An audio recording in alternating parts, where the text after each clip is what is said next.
The evening air hung heavy over the Georgian manor, thick with humidity and the scent of damp earth that seeped up from the surrounding fields. Shadows stretched long across the creaking wooden floors, merging with the dim light of lanterns that swayed with every hesitant step. In the servants' quarters, the enslaved whispered to one another, voices barely audible, as if the walls themselves could carry sound to the wrong ears. There had always been talk of the basement, a place seldom entered by anyone above the rank of housekeeper or master. Even the bravest of the enslaved often found themselves shivering at the thought of descending into that darkness, where stone walls pressed in and the air seemed almost alive with a cold, unseen presence. On this particular evening, something felt different. The familiar murmurs of unease were punctuated by a sound that could not be dismissed, a low, dragging noise, echoing off the stone walls, like footsteps that were both near and impossibly far away. Martha, a young woman whose life had been spent in the shadow of this house, hesitated at the threshold of the basement door. Her hand hovered over the iron handle, trembling ever so slightly. She had heard the stories, passed down in whispers during moments when the masters were absent or when the lanterns burned low. Stories of objects that moved without cause, of voices that answered questions before they were asked, of a presence that watched from the darkness. Tonight, the air was thick with that same oppressive silence, the kind that makes one's skin crawl without reason. Every instinct within her screamed to retreat, yet there was a task to be done, a box of supplies needed to be retrieved for the master's study, and she had no choice but to descend. As she descended the stairs, the lantern light flickered violently, casting grotesque shadows that seemed to twist and dance along the walls. The wooden steps groaned under her weight, each creak reverberating like a warning. The smell of damp stone mixed with the faint, coppery tang of something else, something unidentifiable, lingering, and suffocating. Her eyes adjusted slowly, picking out the contours of the basement, low arches of aged stone, barrels stacked haphazardly, cobwebs that seemed to glimmer in the lantern light. Yet even amidst these familiar details, there was an unease that could not be shaken. The shadows seemed too deep, the air too heavy, the silence too complete. It was as though the moment she crossed fully into the space below, she had entered a pocket of forgotten time, a chamber cut off from the world above. From somewhere deeper within the basement came that dragging noise again. Martha froze, her breath caught in her throat. She told herself it was nothing more than rats, or perhaps the shifting of old timber. Rational thought offered little comfort. The sound persisted, rhythmic, deliberate, and yet impossible to trace. She moved forward slowly, each step a careful negotiation with the weight of fear pressing upon her. Objects along the shelves appeared to watch her, their shapes ambiguous in the wavering light. At one point, a crate toppled over, as if nudged by some unseen hand, sending a hollow clatter through the chamber. Her heart pounded, yet her resolve forced her onward. Upstairs, the masters of the house were oblivious to this unfolding tension, absorbed in their evening routines and the faint echo of laughter from the parlor. They had no understanding of the basement's peculiar nature, or of the way it seemed to reach into the minds of those who entered. They saw only obedience, routine, and the occasional slip of nerves they attributed to fatigue or imagination. They could not comprehend the invisible pressure at Martha's back, the sensation of being followed by unseen eyes, the creeping notion that something, or someone, shared space with her in that chamber of shadows. But below, in the bowels of the house, the atmosphere was charged with something entirely different, a presence that seemed to breathe with the very stones, watching, waiting, and feeding on attention. Martha felt its gaze, though she could not explain it, a cold pressure at the back of her neck and a tightness in her chest that made it difficult to move. She felt as though each inhalation was borrowed, as though the basement itself allowed her lungs to fill only if it approved. It was in these first moments of descent that the story truly began.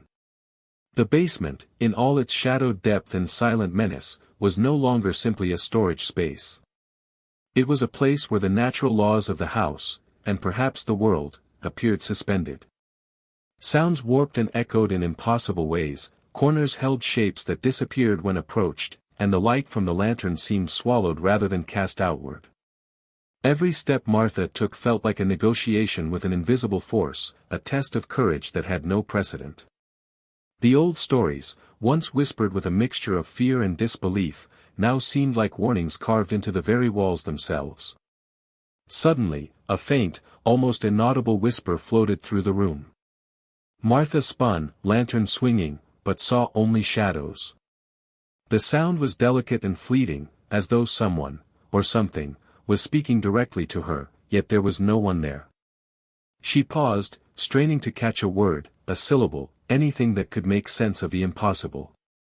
But the basement remained obstinately silent after that, as if teasing her with the illusion of presence before retreating into nothingness. Her hand tightened on the lantern, sweat beading her forehead. She realized that every instinct telling her to flee was being challenged by some internal obligation to continue, a compulsion she could not name. She wondered if the basement itself was making decisions for her, guiding her deeper, pulling her forward one breath at a time. Finally, she reached the crate she had come for, its surface cold and rough beneath her trembling hands. She paused for a moment, forcing herself to focus on the task at hand, as though by concentrating she could repel the oppressive weight pressing against her. But even as she lifted the box, the whispering returned, soft, fragmented, impossible to locate. It carried a tone of familiarity, as if the basement itself knew her name, though she had never heard it spoken aloud. As she ascended the stairs with the crate clutched to her chest, the basement seemed to release her reluctantly, its presence receding just enough to allow passage. The faint drag of unseen feet or shifting of air followed her until the door closed behind her, sealing the darkness once again. Upstairs, the world seemed brighter, warmer, and absurdly ordinary. Yet Martha could not shake the impression that she had been observed, judged, and marked in some ineffable way. She had entered that space as a servant fulfilling a duty, but she had emerged as a keeper of a secret she had never asked for. And though the masters dismissed her pale face and trembling hands as foolish superstition, something had begun that night, something that would not be undone. The Georgian manor stood like a sentinel over the surrounding fields, its brickwork worn by decades of wind, sun, and rain. Built in the early 1800s, it had once been a symbol of prosperity and refinement, its high ceilings, grand staircases, and expansive rooms showcasing the wealth of its original masters. Yet beneath its outward elegance, the estate carried the weight of human suffering and the shadows of countless lives lived in bondage. The story of the basement could not be separated from this history. Every stone, every timber, every corner of the house seemed imbued with the echoes of the enslaved, their labor, their fear, and their quiet acts of resistance. Walking through the halls, one could almost hear the whispered footsteps of those who had labored here, their presence lingering in the spaces between the light and shadow. The estate was sprawling, a self-contained world of its own. Fields stretched for acres beyond the house, dotted with the simple quarters of the enslaved. Outbuildings, barns, and stables were meticulously arranged, reflecting both the meticulous planning of the masters and the rigid hierarchy enforced within. The house itself rose above the land like a monolith, a symbol of both order and domination. Every detail, from the carved balusters of the staircase to the iron hinges on the basement door, spoke of permanence and authority. Yet permanence was an illusion. The manor's walls had absorbed the sorrows, fears, and occasional rebellions that had unfolded over decades. In many ways, the basement, hidden, dark, and rarely discussed, became the repository of these accumulated tensions, a space where history and mystery intertwined. The lives of the enslaved were marked by routine, labor, and the constant negotiation of power. Days began before sunrise, with the sound of bells or voices calling workers to the fields. Tasks were exhaustive, from tending crops to cleaning the house, repairing structures, and serving the master's whims. In the evenings, some sought brief respite in whispered conversations, sharing fragments of stories, small acts of defiance, or tales passed down through generations. It was in these moments, between toil and exhaustion, that the basement gained its reputation. Work completed hastily or at the wrong pace might draw a glance or a reprimand, but to venture near the basement was to court a fear that defied the physical realities of labor. Stories of disembodied sounds, sudden chills, and objects moved without explanation began to emerge, often dismissed by the masters but carefully noted by the enslaved. The masters themselves were a study in contradiction. They prided themselves on order, civility, and the appearance of enlightenment, yet they were deeply enmeshed in the oppressive systems that sustained their wealth. Their lives, while comfortable, were not without their own anxieties. In the evenings, as the servants completed their tasks, the masters would gather in parlors or studies, discussing politics, trade, and the events of the day. Rarely did they speak of the basement, except in passing, and even then, it was treated as a minor inconvenience rather than a sight of dread. Yet subtle unease existed even among them, a fleeting sensation of being watched, a shadow that lingered in the corner of a room, a chill that could not be traced to any draught. These small intrusions hinted that the house was more than a mere structure, it was a participant in the daily lives of all who inhabited it, silently observing, quietly shaping behavior. The architecture of the estate contributed to its eerie presence. The basement itself was a complex network of rooms and corridors, stone-lined and partially subterranean. Its walls were thick, damp, and cold to the touch, absorbing sound and muffling movement. In some areas, the ceiling dipped low, forcing the head to bow and creating a claustrophobic tension. Nooks and alcoves were hidden from casual view, ideal for storage but also for fostering the imagination when shadows fell across them. There were small windows near ground level, too high to see clearly from the outside and too low to admit much light. These openings allowed faint glimpses of the exterior world, but the effect was distorted, lending the basement a sense of isolation from reality. Anyone who entered was forced to confront the oppressive atmosphere, where silence was amplified, and perception was skewed by fear. Local history, too, lent weight to the estate's reputation. The surrounding town had its own stories of misfortune, tragedies, and unexplained events, many of which were linked, tangentially or directly, to the plantation. Fires, disappearances, and sudden illnesses had been recorded over the decades, sometimes dismissed as accidents, sometimes whispered about as signs of curses or restless spirits. The enslaved had their own interpretations, blending African spiritual traditions with the immediate experiences of labor and oppression. These interpretations were often ridiculed by outsiders or dismissed by the masters, yet they carried a keen awareness of danger, respect for unseen forces, and an understanding of the estate that went beyond physical labor. Their knowledge and intuition shaped how the basement was approached, remembered, and feared. The intersection of architecture, history, and human experience created an environment in which the ordinary and the uncanny merged. The estate was both a home and a site of imprisonment, a space where the routines of everyday life were punctuated by small, inexplicable events that, over time, accumulated into something far larger. Even as the enslaved and the masters navigated their separate worlds, the basement functioned as a silent witness to every interaction, every decision, and every moment of fear or defiance. Its darkness was not merely absence of light, it was the embodiment of centuries of secrets, unspoken rules, and the tension between power and survival. By the time the first modern observers recorded tales of the basement, its reputation had already been solidified through generations of fear, whispers, and anecdotal evidence. The house, with its shadows and echoes, seemed to have developed a personality of its own, reacting subtly to the presence of those who entered. It is impossible to separate the physical structure from the emotional and psychological imprint left by its inhabitants. In this way, the estate was a living archive, a house of shadows where history, fear, and legend converged. The basement became the focal point, the crucible in which the lives of the enslaved and the masters collided with forces they could not name or control.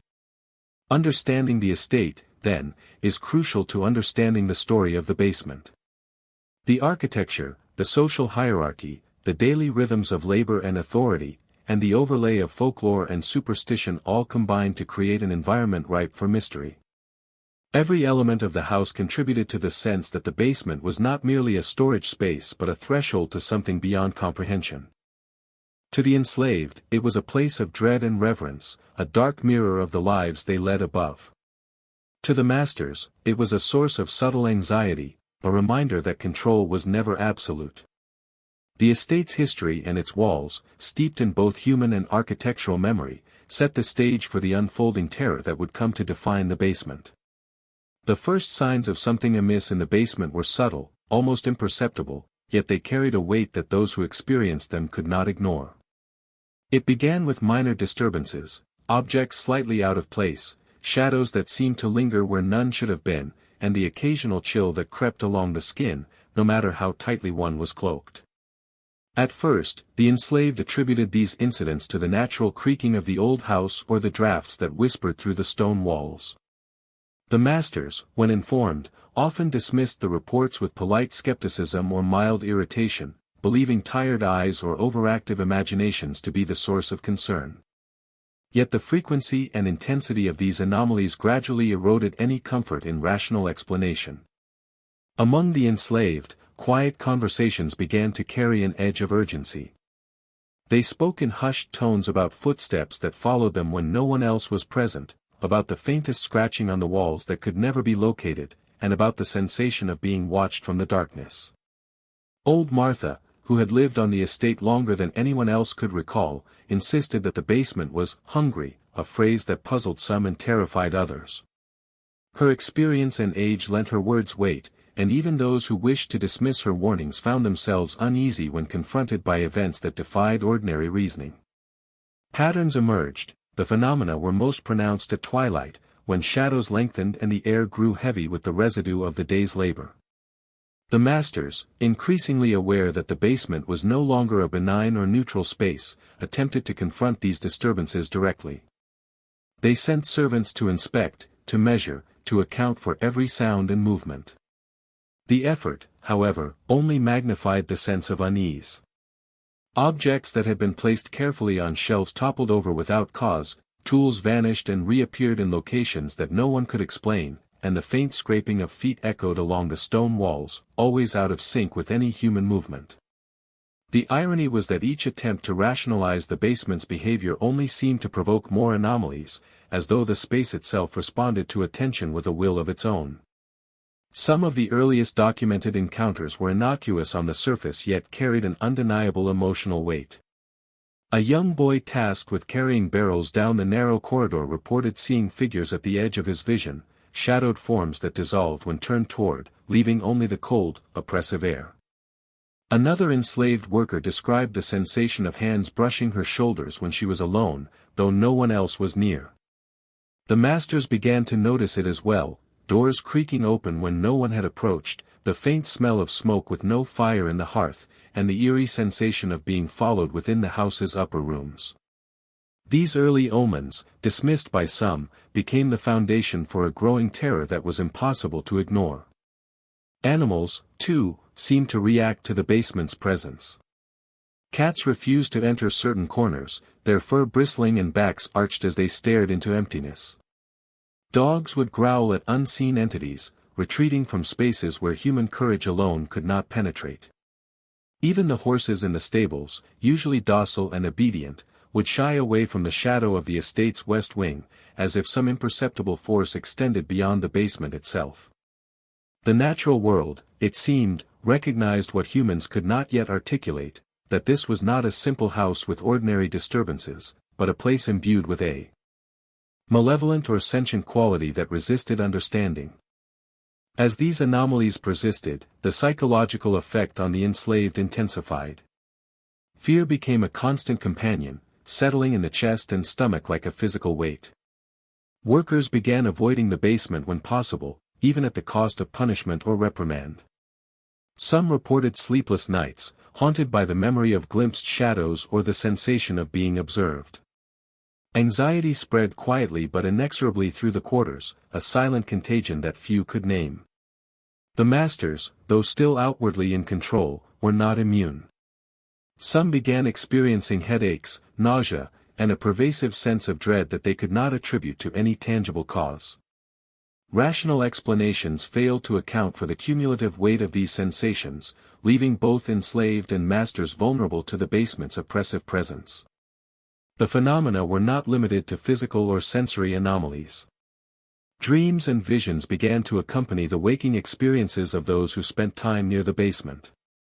The enslaved spoke of restless nights, vivid nightmares of stone walls closing in, of voices whispering their names, and of stairs that seemed to descend endlessly into darkness. Some reported waking to find objects in their rooms subtly displaced, as if the basement's influence had followed them beyond its walls. The masters, too, began to suffer from unexplainable visions, glimpses of shadows moving against candlelight, fleeting figures in peripheral vision, and an inexplicable heaviness that seemed to press against their consciousness.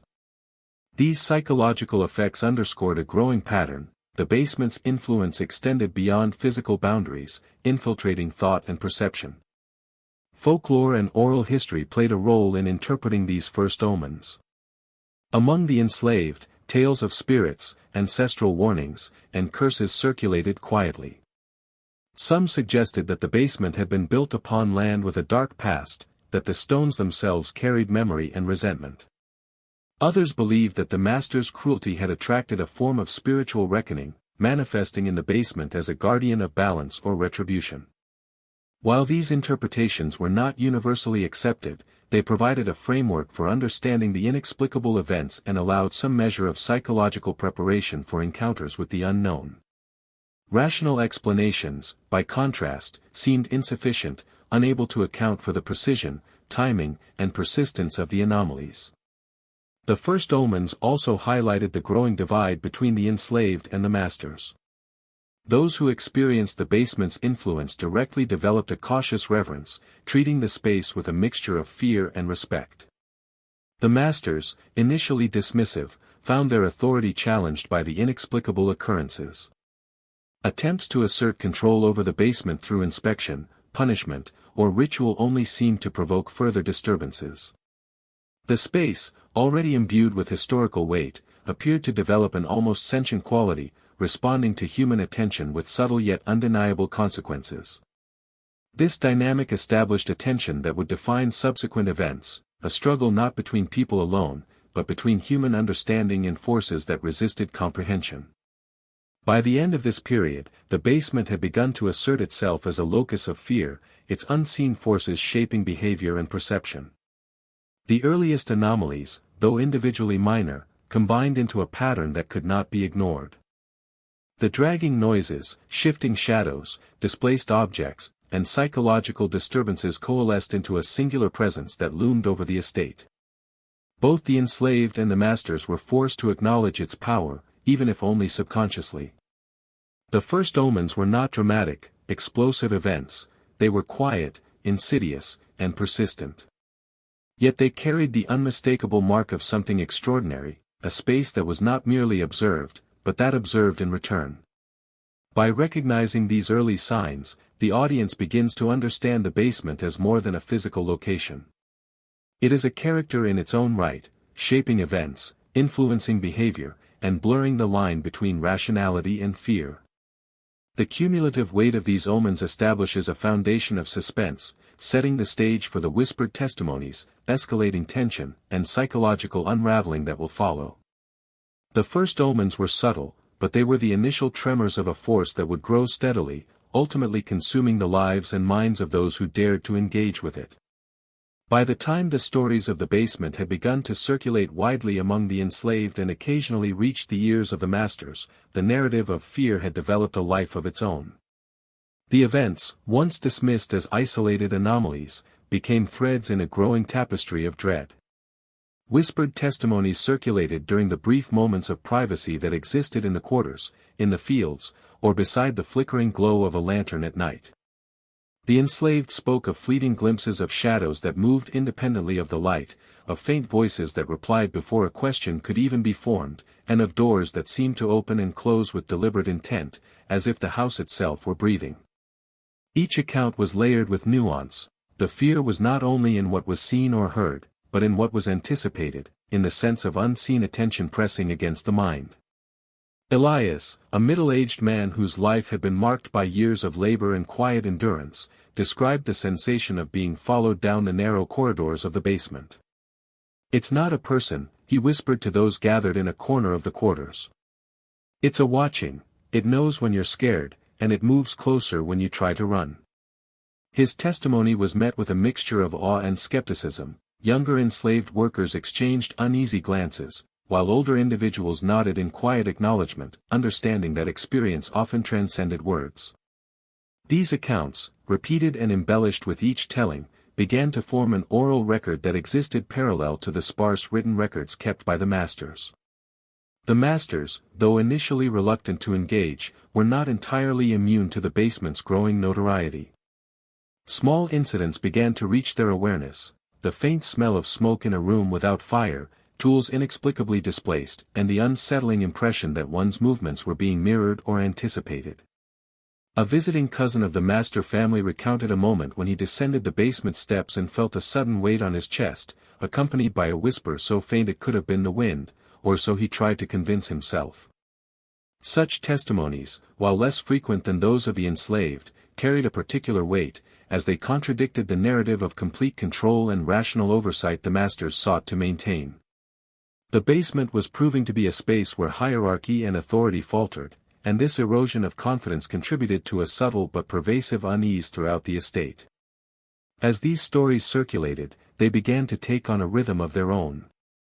Certain phrases and motifs recurred, dragging noises that could not be traced, shadows that seemed to detach from any identifiable source, and a suffocating sense of observation that transcended human comprehension. The enslaved shared these stories in hushed tones, careful not to attract the attention of the masters, yet each retelling reinforced the shared understanding that the basement was a threshold to something beyond ordinary life. These narratives were not intended to entertain, they were warnings, codified through repetition and oral tradition, emphasizing caution and respect for a force that was simultaneously feared and revered. The psychological impact of these testimonies cannot be understated. Fear, once personal and isolated, became communal. Knowledge of the basement's anomalies spread like a shadow itself, reaching every corner of the estate through stories, hushed warnings, and cautious observation. Sleep became shallow and fitful for many, haunted by recollections of glimpsed shapes, whispered sounds, and moments when the house seemed to lean in closer. The enslaved began to adjust their behavior accordingly. They avoided unnecessary trips to the basement, moved more cautiously through dimly lit corridors, and developed unspoken codes for signaling danger to one another. The masters, meanwhile, grew increasingly frustrated and unsettled, struggling to reconcile these persistent reports with their desire for order and rationality. Religious and folkloric interpretations also found their place within these narratives. The enslaved often framed the basement's activity in spiritual terms, speaking of restless ancestors, guardian spirits, or curses wrought by the house's violent history. Prayers were whispered, talismans were carried, and rituals were observed privately to maintain a fragile sense of safety. These practices were deeply personal, and though they offered no guarantee of protection, they provided a framework through which individuals could process the inexplicable. The masters, steeped in their own belief systems and interpretations of morality, sometimes dismissed these measures as superstition, yet even they occasionally found themselves unnerved by occurrences that defied explanation. The intersection of folklore, spiritual belief, and lived experience lent the basement an authority that was difficult to dispute. Multiple accounts also detailed interactions with what seemed to be the basement itself. One young woman, while fetching water, reported hearing her name called softly, yet when she turned, no one was there. A man recounted seeing a shadowed figure standing silently in a corner, only for it to vanish when he approached, leaving behind a lingering cold that seemed to seep into his bones. These experiences, individually minor, compounded over time, creating a shared understanding among the enslaved that the basement was more than a space, it was an active participant in their lives, responsive to attention, fear, and curiosity. Each whispered tale reinforced the sense that the house possessed its own agency, although that could be felt if not fully understood. Even the masters were affected by these narratives, if indirectly. Though outwardly dismissive, they began to notice patterns. Servants hesitated in certain areas, reluctance to enter the basement increased, and expressions of unease became harder to conceal. Some attempted rational explanations: dampness in the stone causing strange noises, drafts producing echoes, or the imagination playing tricks, but the consistency of reports, coupled with inexplicable coincidences, made complete denial increasingly untenable. Subtle tension began to permeate interactions within the house. The hierarchy, long assumed to be absolute, was undermined by forces that operated outside of human control. The basement, with its quiet but persistent influence, became a locus where fear intersected with social dynamics, affecting behavior in ways that could not be legislated or punished away. By recording these whispered testimonies, the story begins to crystallize. The basement emerges not only as a physical space but as a psychological and emotional landscape, shaped by fear, perception, and memory. The testimonies of the enslaved provide insight into both the reality of daily life under oppression and the extraordinary phenomena that transcended ordinary experience. The master's cautious accounts add a layer of tension, illustrating how authority and rationality faltered in the face of something unseen. Collectively, these narratives form a foundation for the escalating suspense that will follow, establishing the basement as a character in its own right, with influence over both mind and body. In this section, the audience begins to understand the depth of the mystery. It is no longer a collection of isolated anomalies, it is a network of interwoven experiences, each reinforcing the notion that the basement is alive in a sense that defies conventional understanding. These whispered tales serve as both warnings and invitations, drawing attention to the slow, inexorable escalation of fear that will dominate the lives of those who live within the house. The basement is no longer just a location, it is a crucible of dread, a site where perception, memory, and history converge to create an enduring, uncanny presence that shapes every interaction, every thought, and every step taken within its shadow. As the whispers of the basement grew louder, they began to reach the ears of the masters in ways that could not be dismissed entirely. Initially, any mention of strange noises, displaced objects, or cold drafts was met with polite skepticism or outright denial. The masters were men of reason, or at least, they believed themselves to be, and their authority relied on the assumption that the house, its operations, and the lives of the enslaved were entirely under their control. Yet, the persistence of the anomalies in the basement challenged that assumption. Something within the stone walls refused to obey human logic or hierarchy, and with each inexplicable occurrence, the cracks in the veneer of control became more evident. The enslaved interpreted these events differently, as they had long lived in a world where the unseen held as much sway as the tangible. To them, the basement was not merely a storage space but a sacred and dangerous site, a threshold between the world they knew and forces they could only attempt to understand. Religious and spiritual frameworks became essential tools for interpreting the phenomena. Some spoke of spirits of ancestors disturbed by the labor and suffering imposed upon them, others believed in punitive forces reacting to the cruelty or moral failings of the masters. These interpretations were interwoven with prayers, small protective rituals, and whispered counsel passed from one worker to another. In a sense, the basement had become both a spiritual and psychological battleground, where belief and fear intertwined. The masters, confronted with the growing tension and the reports that could no longer be ignored, began to negotiate with the idea that something beyond ordinary comprehension might be at work. Clergy and religious authorities were consulted, though not always willingly. Ministers visited the house, conducting prayers and blessings, attempting to exorcise the unease that had settled into the stone.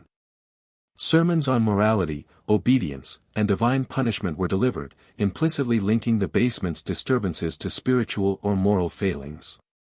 Yet, despite these efforts, the phenomena persisted. Candles would flicker without draft, objects would move, and faint whispers would echo from corners long thought empty. The persistence of these occurrences suggested that no prayer, no ritual, and no human authority could fully contain what lurked below. Among the enslaved, the intersection of fear and faith deepened. Some took solace in ritual, feeling that their prayers, chants, or protective talismans offered at least some measure of safety. Others remained wary, understanding that the basement seemed to operate on a logic of its own. The religious framework provided a vocabulary for fear and a measure of psychological control, but it did not eliminate the dread. Stories of past servants or visitors who had been affected by the basement became moral and cautionary tales, repeated to instill both respect and vigilance. In these narratives, the basement was depicted as a test, a space that demanded both spiritual awareness and humility in the face of forces that could not be directly confronted. The tension between denial and belief also shaped the social dynamics of the estate. The master's reluctance to fully acknowledge the basement's influence created a silent conflict. Those who feared it and those who dismissed it operated within the same physical space, yet their understandings diverged sharply.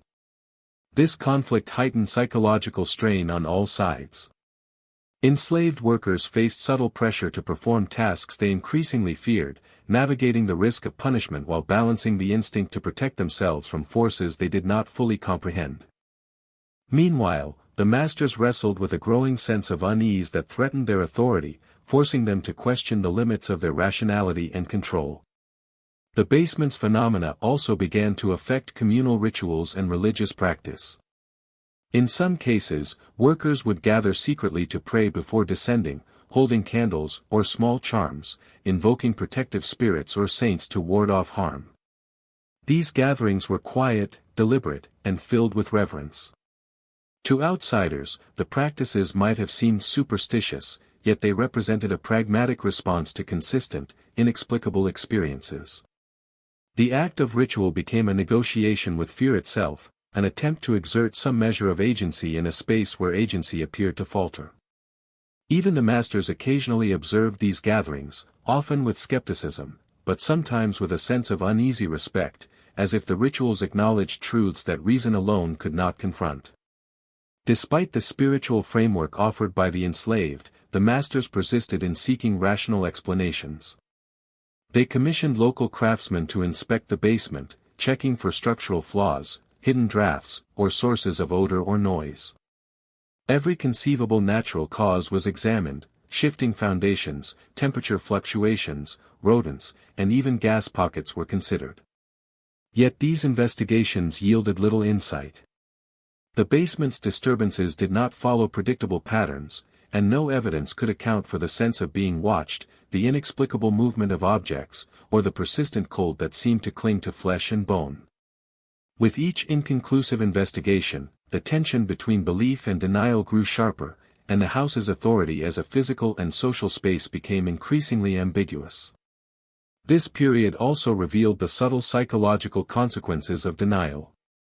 The master's insistence on rationality often led them to dismiss or ridicule the accounts of the enslaved, even when those accounts were consistent and deeply felt. In turn, this dismissal sometimes exacerbated the fear of those experiencing the phenomena, creating an environment of isolation and mistrust. Workers learned to navigate this tension carefully, choosing when to speak and when to remain silent. Knowledge of the basement's dangers became a form of power, yet one that had to be exercised cautiously, for the wrong word could provoke punishment or disbelief. The social dance surrounding the basement intensified the mystery, intertwining human relationships with the unsettling influence of the space itself.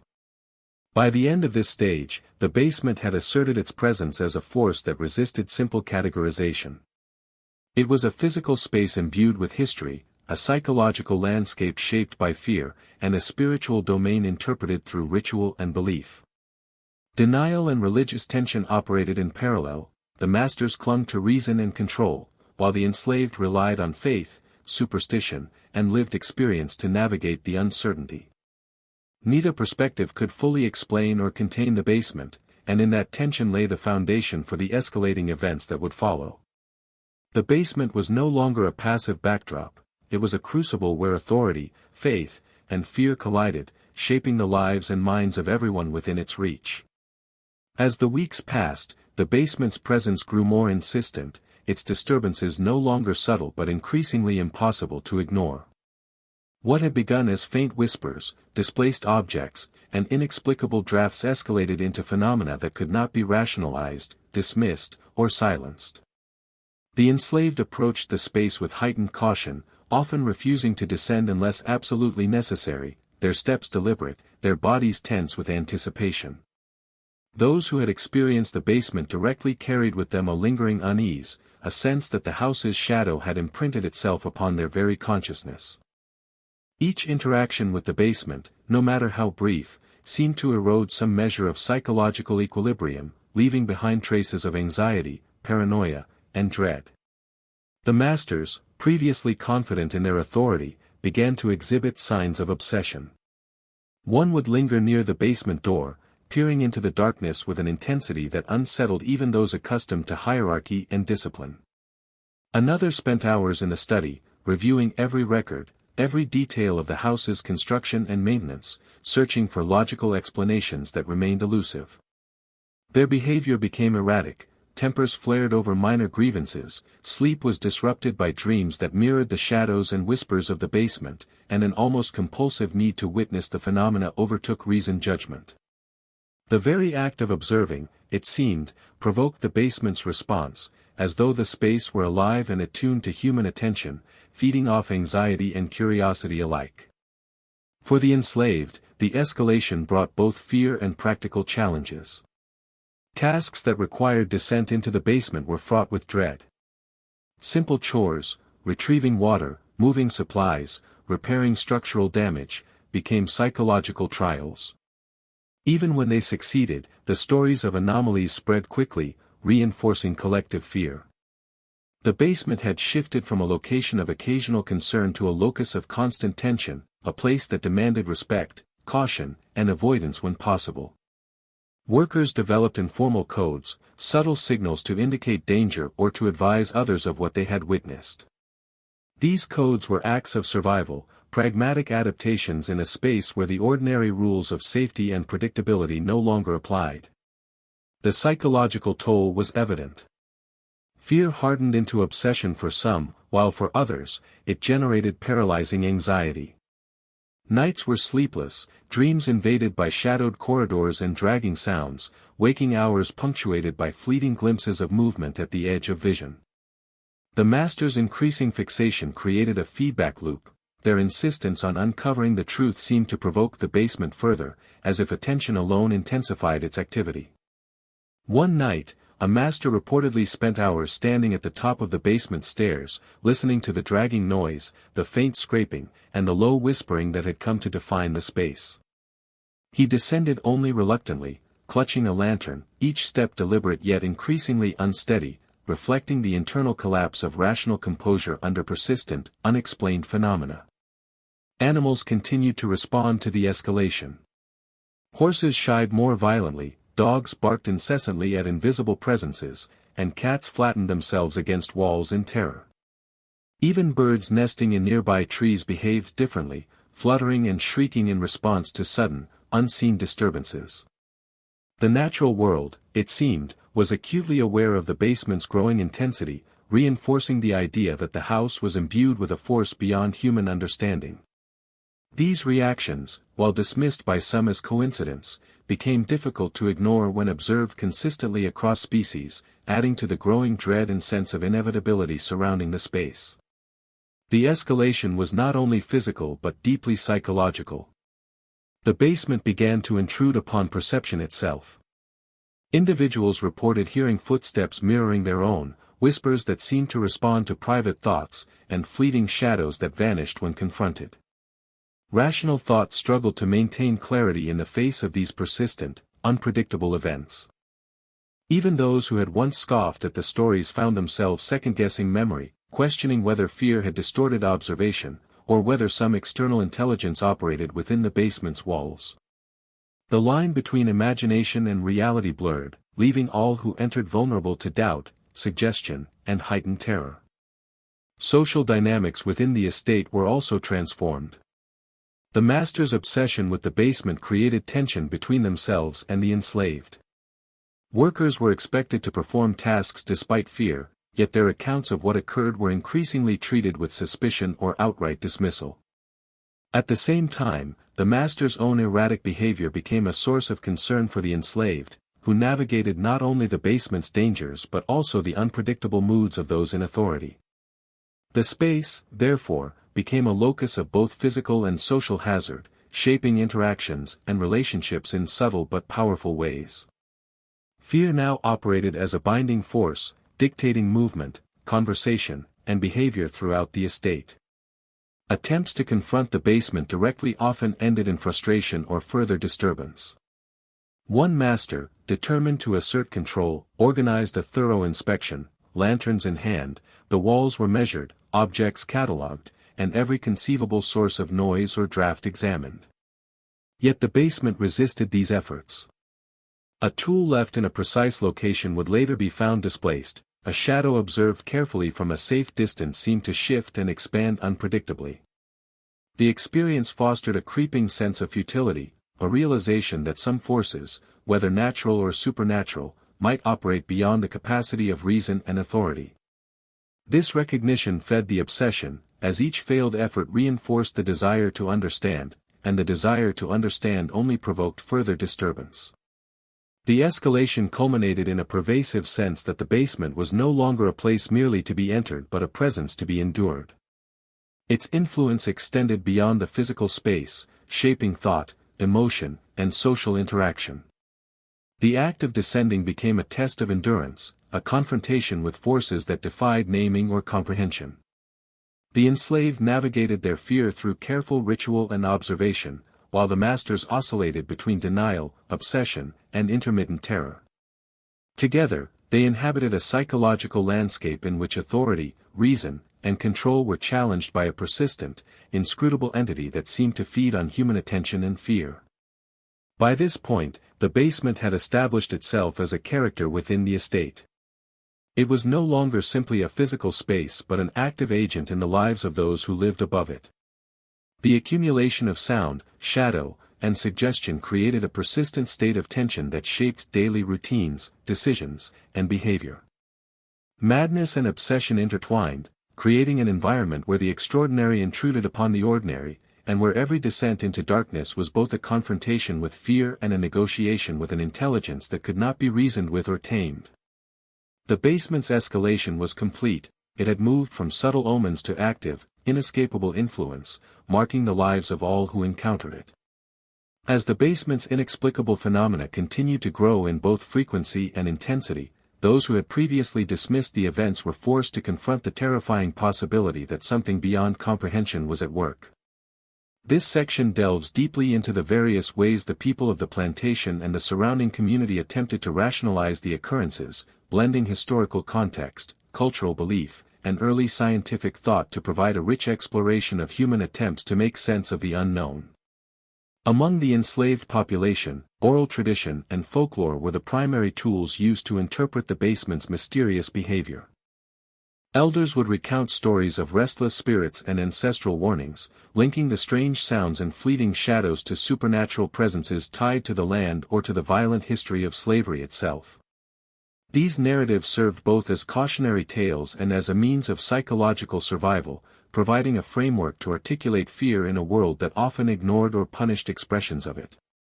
The whispers heard in the basement were sometimes described as messages from those who had suffered before, a spectral echo of injustices that no mortal could fully comprehend. The narrative emphasizes how folklore acted as both a lens and a shield, coloring perception while offering a sense of control in a chaotic environment. The masters, by contrast, relied heavily on faith and religious interpretation to explain the events. Clergymen were summoned to perform blessings and prayers, while sermons preached on sin, temptation, and the presence of evil in human affairs. The narrative explores how religious belief created a duality in understanding. On one hand, it offered a method to rationalize and confront fear; on the other, it imposed moral judgments on the events, often casting them as tests or punishments. The masters' reliance on faith, however, did little to alleviate their terror, as the basement continued to defy explanation and refused to adhere to the rules of the natural world or the comfort of doctrine. In parallel, attempts to apply the earliest forms of scientific reasoning began to emerge, albeit limited by the knowledge of the time. Curious observers measured temperature variations in the basement, examined the patterns of airflow, and documented peculiar sounds, searching for mechanical or environmental causes. Historical records indicate that some individuals experimented with rudimentary detection methods, noting that certain areas of the basement seemed to harbor inexplicably low temperatures, while shadows appeared even in the absence of natural light. The narrative emphasizes the tension between observation and interpretation, illustrating how even methodical inquiry was haunted by bias, fear, and incomplete understanding. Eyewitness testimonies during this period became more detailed and structured, as individuals attempted to record the events with precision, hoping that documentation could provide clarity. Letters, journals, and reports were filled with accounts of objects moving without human contact, faint scratching sounds along the walls, and whispers that seemed to respond to questions. The narrative explores how these efforts at systematic explanation only deepened the mystery. For every rational theory proposed, a new anomaly appeared to contradict it. This constant cycle of investigation and contradiction created an atmosphere of psychological strain, as observers struggled to reconcile their belief in a predictable world with the persistent irrationality of the basement's behavior. Folklore and science intersected in subtle ways. Certain local legends described spirits that could manipulate physical objects, while the scientific-minded observers sought to measure and quantify these effects. The narrative draws attention to this collision of belief systems, emphasizing the human desire to control the uncontrollable, to impose order on chaos. Faith, superstition, and early empirical methods collided in a way that magnified the terror rather than diminishing it, leaving both masters and enslaved individuals in a state of heightened vigilance and fear. The psychological impact of these explanatory attempts is explored in depth. For the masters, the failure of faith and reason to resolve the mystery contributed to paranoia, sleepless nights, and increasing isolation. The enslaved, while finding partial solace in folklore, were subjected to the unpredictable wrath of the basement, which appeared to punish or mock attempts at rational understanding. The narrative examines how these attempts to explain, rather than providing relief, often intensified emotional strain and reinforced the sense that the basement was an active, sentient presence. Letters and archival documents are woven into the story to illustrate firsthand how individuals struggled to reconcile competing interpretations. Some theorized that natural gases seeping from the soil could account for the cold spots and whispers, others insisted that ancestral spirits were communicating warnings of impending danger. This section emphasizes the meticulous and often obsessive nature of these efforts, showing how the human mind grapples with phenomena that defy ordinary perception. Every attempted explanation serves as both a narrative device to heighten suspense and a window into the historical mindset, demonstrating the limitations and desperation inherent in understanding the unknown. By the end of this section, it becomes clear that all attempts to explain the basement's behavior, whether through folklore, faith, or early science, were insufficient. Each hypothesis offered temporary comfort or momentary logic, only to be shattered by the relentless persistence of unexplained phenomena. The narrative subtly shifts the tone toward inevitability, setting the stage for the subsequent sections in which the basement's influence escalates, the household stability begins to crumble, and the tension between human understanding and unexplainable forces becomes increasingly unbearable. The audience is left with a profound sense of cognitive dissonance. Rational thought and supernatural interpretation collide, creating a lingering unease that persists even after the section concludes. In examining these attempts to explain, the story emphasizes a universal theme: the human need to understand, categorize, and control fear, and the emotional and psychological consequences when reality refuses to conform. The basement, in its silence and unpredictability, becomes both a mirror and a catalyst for these struggles, demonstrating how mysteries rooted in history can haunt the imagination as powerfully as the events themselves. As the basement's disturbing phenomena continued unabated, the plantation family found themselves increasingly consumed by fear, paranoia, and a desperate desire to reclaim a sense of control. This section delves into the profound psychological and social consequences of the haunting, highlighting how sustained exposure to inexplicable events can erode both reason and authority.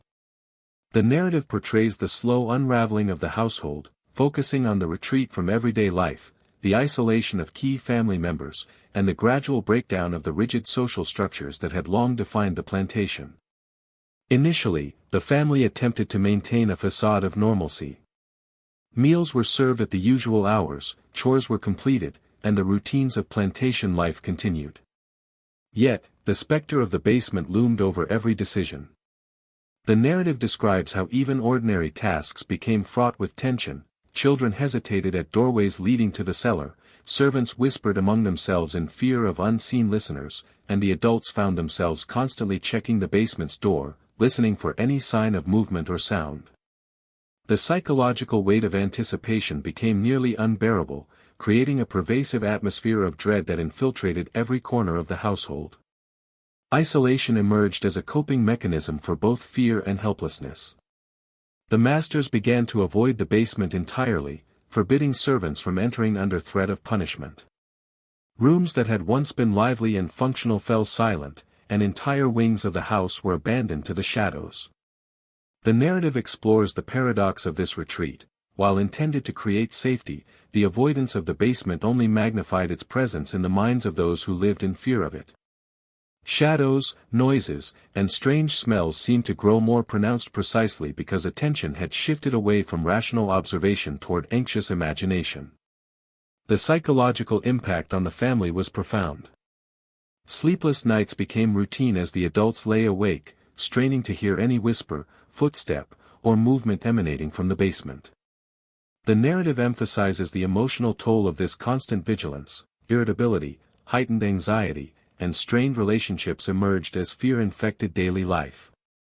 Children, unable to fully comprehend the nature of the threat, mirrored the unease of their elders, creating an atmosphere in which terror was both shared and amplified.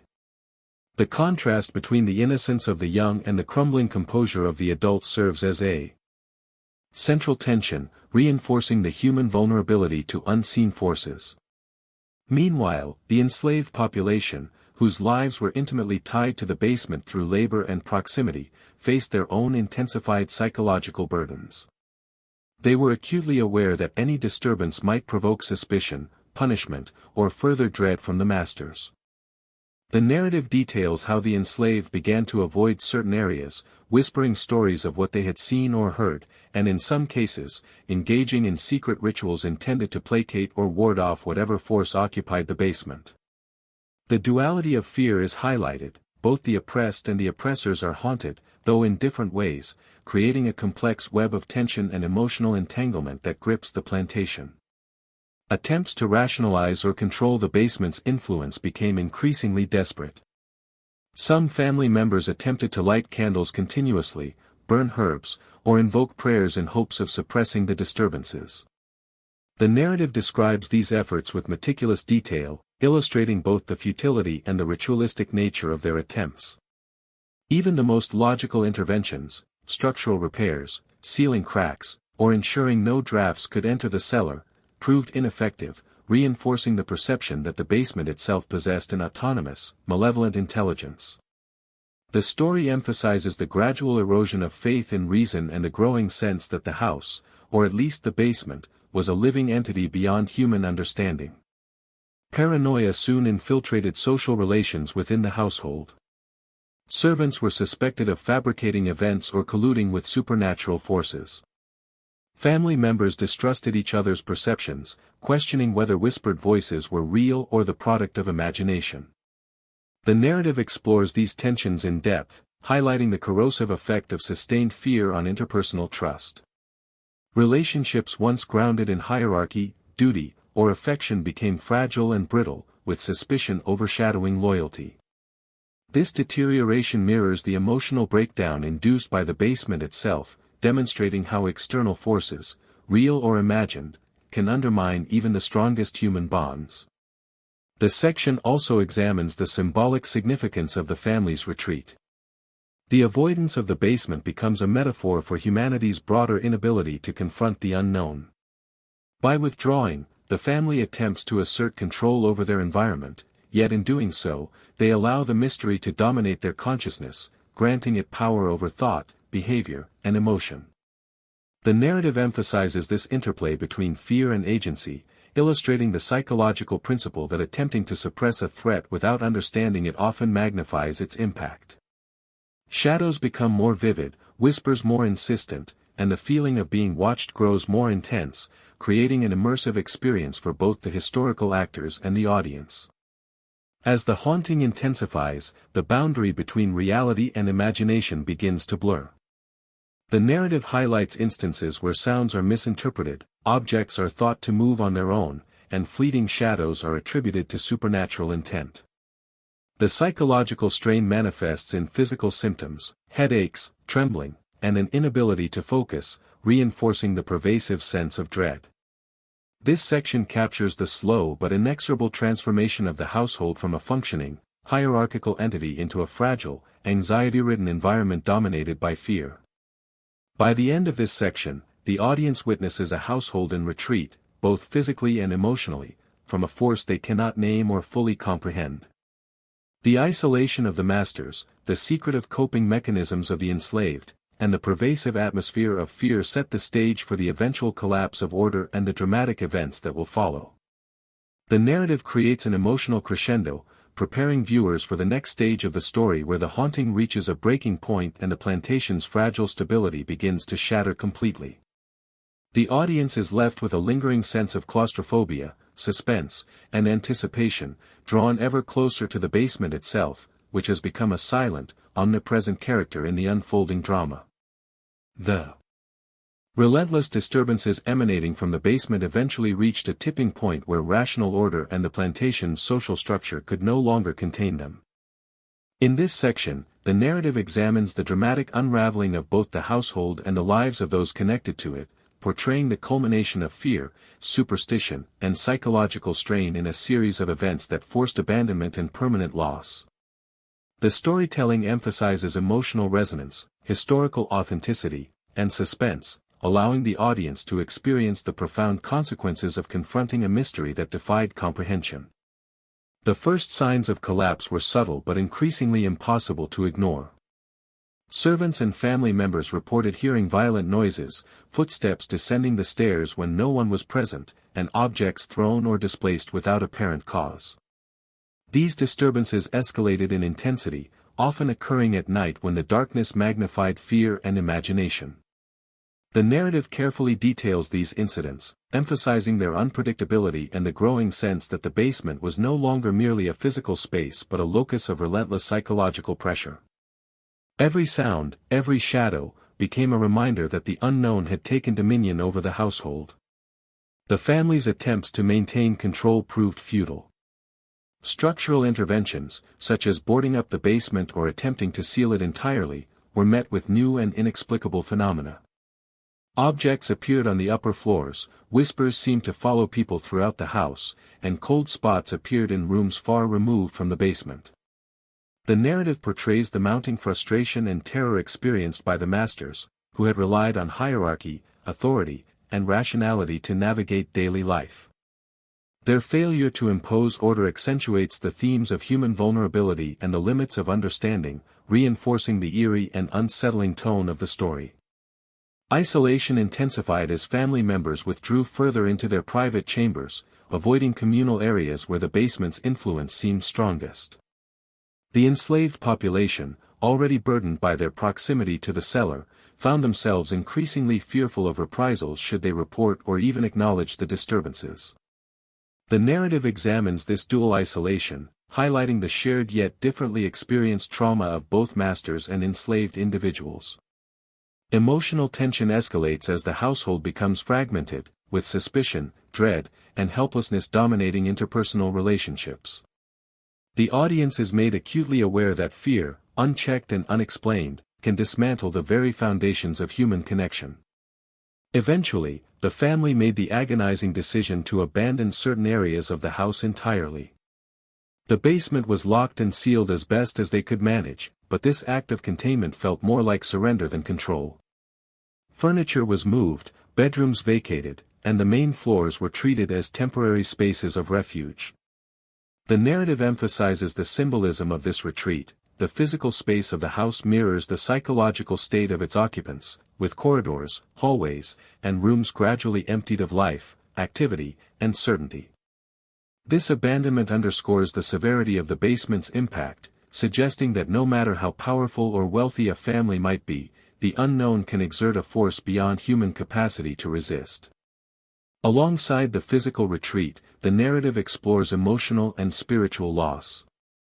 Family members, once confident in their control over both property and people, experienced despair, helplessness, and profound grief. Dreams became troubled, appetite and health suffered, and even faith, previously a source of solace, began to falter. The enslaved, who had long endured the oppression and unpredictability of plantation life, faced compounded terror. Their routines were disrupted, their nights haunted, and their attempts to reconcile fear with superstition and faith became more urgent yet increasingly futile.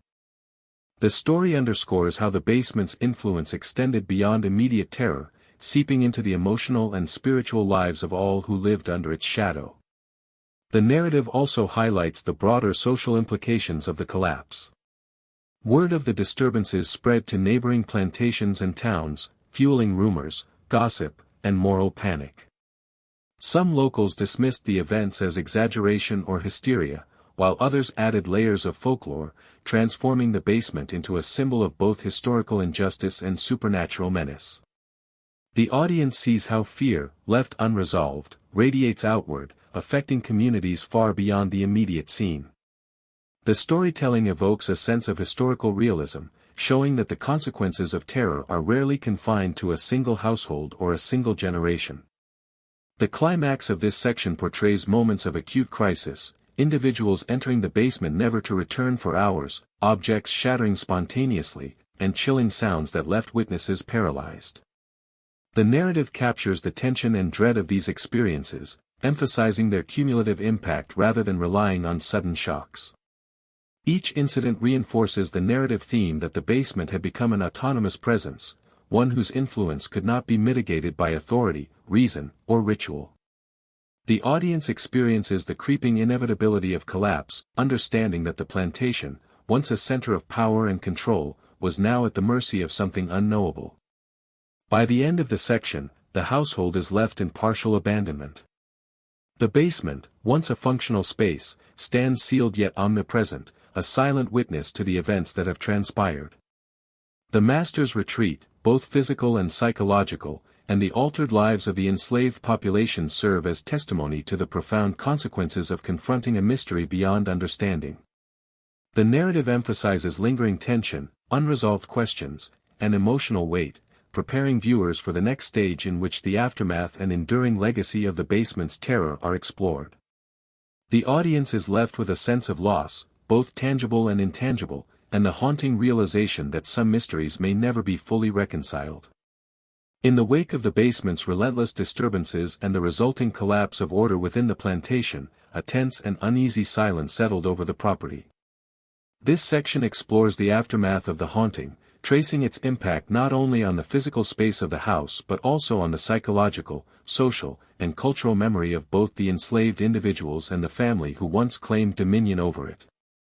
The narrative focuses on how unresolved terror shapes perception, influences behavior, and embeds itself into folklore, ensuring that the basement's mystery endures long after the immediate events have ceased.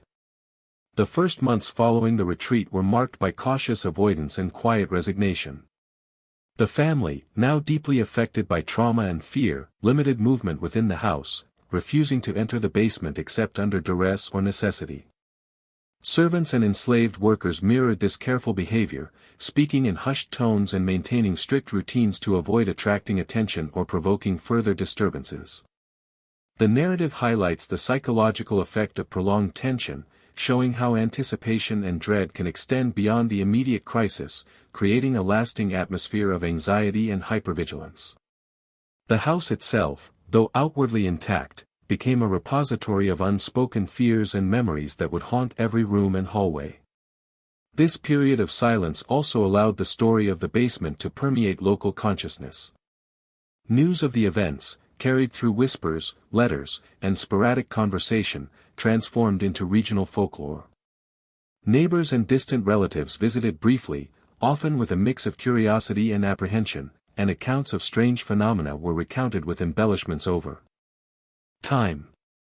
The narrative emphasizes how oral tradition contributed to the persistence of the haunting, each retelling layered additional fear, interpretation, and moral significance onto the events, blurring the line between historical fact and legend. The basement became not just a physical space but a symbol of enduring mystery, oppression, and the uncanny power of the unknown. Among the enslaved population, the basement assumed a complex and multifaceted meaning. It was both a source of fear and a repository of cultural memory, where whispers of ancestors, ancestral justice, and hidden knowledge converged. Individuals continued to avoid it, yet many secretly discussed its strange sounds and movements, passing stories to younger generations as cautionary tales. The narrative explores how these oral traditions served as mechanisms of emotional survival, offering a way to articulate fear, maintain community cohesion, and preserve memory in the absence of formal documentation. In doing so, the basement's influence persisted, shaping behavior, beliefs, and even spiritual practice long after the immediate crisis had ended. The masters, meanwhile, experienced a different kind of aftermath. Having witnessed events they could neither fully comprehend nor control, they struggled with lingering anxiety and mistrust. Sleep remained elusive, and routines were altered to accommodate the perceived threat of the basement. The narrative examines the psychological residue of the haunting, highlighting how the events undermined confidence, disrupted social hierarchies, and created lasting tension within the household.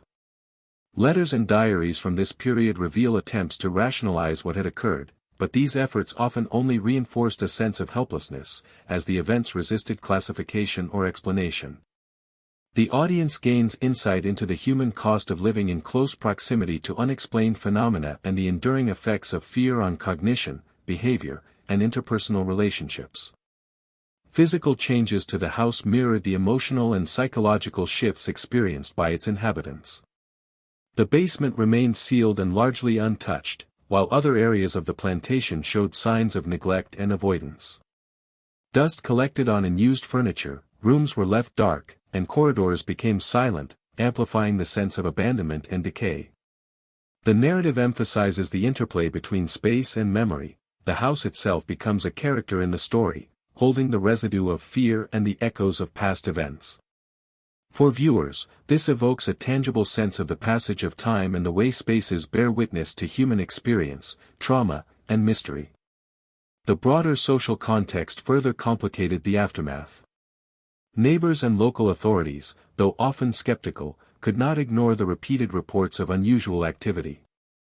Some visited briefly, seeking to observe or intervene, while others spread cautionary tales that added layers of superstition and fear. The narrative explores the interplay between public perception and private experience, showing how stories of the basement evolved into cautionary folklore, influencing behavior, social interactions, and even property valuation. The audience is reminded that mysteries do not exist in isolation, they ripple outward, affecting entire communities and becoming intertwined with collective memory and local identity. Despite the passage of time, unexplained phenomena continued sporadically. New generations reported hearing faint whispers, cold drafts, or fleeting shadows. The narrative highlights these lingering traces as evidence that the basement's mystery was never fully resolved. By juxtaposing contemporary accounts with historical documentation, the story underscores the persistence of fear and the human tendency to interpret unknown stimuli in light of past experiences. The tension between memory and reality, fact and interpretation, adds a haunting layer to the narrative, maintaining suspense while emphasizing the emotional and psychological stakes for all involved. This section also examines the moral and symbolic dimensions of the basement's enduring presence. For the enslaved, it became a reminder of historical oppression, ancestral suffering, and the unseen forces that can shape human experience. For the masters, it served as a cautionary symbol of the limits of control, authority, and rational understanding. The narrative stresses the contrast between innocence and darkness, reason and madness, and how these themes are embodied in a single, seemingly inert space. By framing the basement as both a physical and symbolic locus, the story deepens its emotional resonance and emphasizes its significance beyond mere anecdotal curiosity. Finally, the aftermath sets the stage for reflection, investigation, and lingering unease. Though immediate crises had subsided, the emotional, social, and psychological consequences persisted. Viewers are invited to consider the interplay of history, memory, and mystery, and how unresolved events can leave a permanent imprint on both individual lives and collective consciousness. The narrative leaves questions deliberately open-ended. Was the basement truly haunted? Were the disturbances natural, psychological, or supernatural. The section closes with a sense of quiet tension, leaving the audience poised for the final exploration of theories, interpretations, and the enduring legacy of the basement mystery. As the story approaches its conclusion, the focus shifts from the immediate events and aftermath to the enduring legacy of the basement and the mysteries it harbored. This section examines the long-term implications for both the plantation and the surrounding community, exploring how fear, folklore, and unresolved questions have persisted across generations. The narrative emphasizes psychological, historical, and cultural dimensions, blending realism with an eerie, contemplative tone that leaves the audience with a lingering sense of unease and wonder. The legacy of the basement mystery is first explored through the lens of memory. Descendants of both the enslaved population and the plantation owners carried stories that were alternately factual, embellished, or distorted over time. These accounts, preserved in letters, diaries, and oral histories, reveal the profound impact of the basement on collective consciousness. For the enslaved, the basement became a symbol of both fear and resilience, a place where the horrors of oppression intersected with the inexplicable.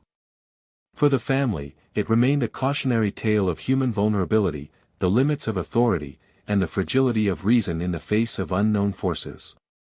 The narrative emphasizes how these layered memories contribute to the enduring power of the mystery, ensuring that the basement remains a psychological and cultural presence long after the events themselves. The section delves into the competing theories that have emerged over the decades. Some argue that natural explanations, structural instability, drafts, subterranean wildlife, or even psychological stress, can account for the disturbances. Others maintain that the events were genuinely supernatural, a manifestation of restless spirits or ancestral vengeance. The narrative carefully presents these interpretations without privileging one over the other, creating a sense of ambiguity that mirrors the historical experience. By juxtaposing scientific reasoning with folklore, faith, and personal testimony, the story emphasizes the tension between rationality and the unknown, inviting viewers to reflect on their own beliefs and the nature of evidence when confronted with inexplicable phenomena. The psychological impact of the basement mystery is also examined. The narrative traces how prolonged exposure to fear, uncertainty, and the unknown shaped the behaviors and emotional lives of those involved. Anxiety, paranoia, and hypervigilance were common, not only during the period of active disturbances but also in the years that followed. The narrative highlights how such experiences can leave deep, lasting imprints on human consciousness, influencing decision-making, relationships, and interpretations of subsequent events. This exploration adds emotional depth, showing that the basement's influence extended far beyond the physical space it occupied, embedding itself in the minds and memories of generations. Cultural and societal interpretations are explored next. The basement, and the stories surrounding it, became part of local folklore and identity. Community members referenced it in conversation, storytelling, and moral instruction, often framing it as a symbol of caution, fear, or divine justice. This section examines how legends evolve over time, blending historical fact with imagination, and how these narratives can serve both to entertain and to instruct. The story emphasizes that the basement's enduring presence is as much about the cultural imagination it inspires as it is about the events themselves, showing how mysteries persist because they resonate with universal human fears and desires for understanding. The narrative also considers the spatial and architectural legacy of the basement. The physical space, long sealed or abandoned, stands as a silent witness to the events that unfolded within it. Dust, decay, and untouched artifacts serve as tangible reminders of the past, anchoring memory and story in the material world. The storytelling emphasizes how physical spaces can carry historical and emotional weight, acting as vessels for memory, trauma, and mystery.